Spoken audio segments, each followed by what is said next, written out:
Hi, this is Shubhayan Chakravarti for RevSportz, and with me is Devashish Sen, and it's a sunny morning in Colombo.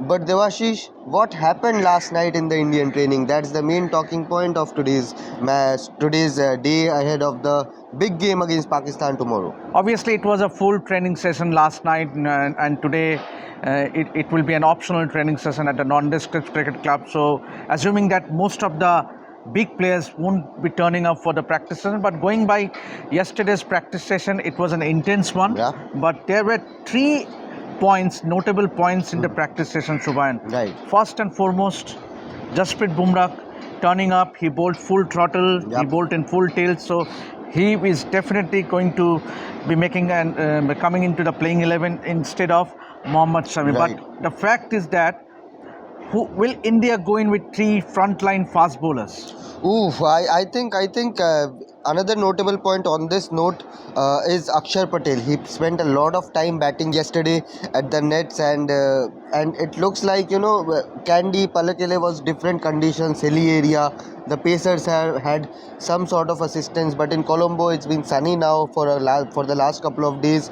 The forecast is clear. So, do you think frontline two Pacers along with Hardik Pandya, Kuldeep Yadav, Ravindra Jadeja, and you think Akshar Patel can replace Shardul Thakur? Definitely, and going by the history here at the Premadasa Stadium, it has always favored the spinners. Right. So I think, and Akshar Patel, remember, Shardul has not clicked as an all-rounder. So Right. maybe that might have influenced the team to perhaps try an option in the likes of Akshar Patel. So, Right. and as you know, that Pakistan has gone in with three spinners. Right.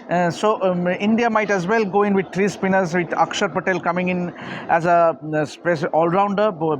So and he is a decent batter as well. And better than Shardul Thakur. And what happened with the top order, I think the Indian team management might be a tad cautious and say, okay, let's strengthen our batting department with Akshar Patel, and he can bowl. He's a proper bowler also. And also on the most important dilemma for the team would be whether to go in with a KL Rahul or Ishan Kishan. What do you think? KL Rahul did bat a lot, did keep a lot actually.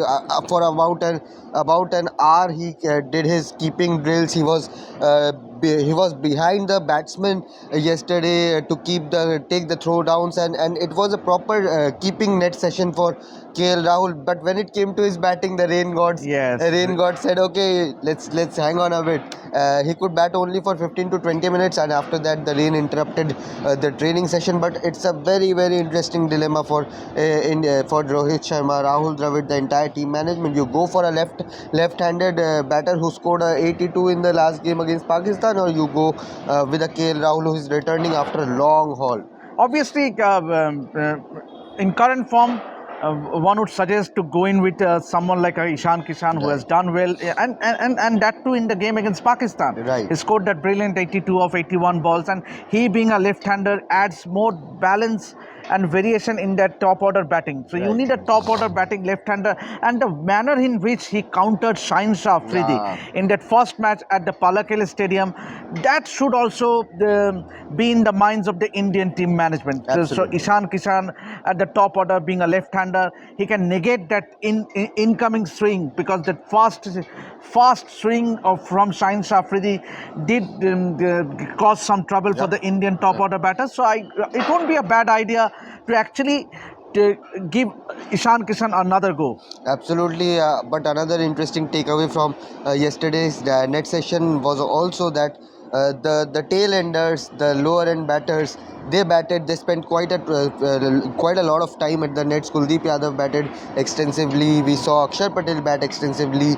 So the team management is aware that if you need to win matches, your lower order has to contribute. We saw what happened in the game of Australia. Ashton Agar came at number 3 and stitched a 100-run partnership with Marnus Labuschagne. So India will need that sort of cushion down the order.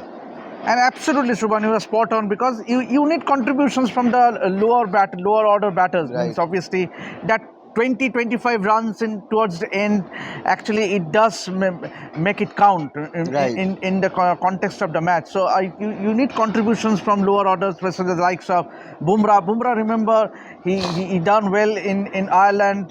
So I think that is what that Indian team has been trying, means given an extended session for the lower order batters. Kuldeep batted at number 3. Obviously, Right. one would assume that he is definitely not going to come in at number 3. But having said that, obviously, you need contributions from the lower order Right, batters. absolutely. So these were the major takeaways from yesterday's India's training session. India will have an optional training session, as Debashi said earlier in our chat, and of course both India and Pakistan. Pakistan has already started training, and they both will attend a pre-match press conference and address the media ahead of the big match against India and Pakistan. We'll continue to build up on that big match between India and Pakistan. Do stay tuned to RevSportz for all the coverage related to Asia Cup. This is me, the Shubhayan Chakravarti, with Debashish Sen, right here from Colombo. Thank you.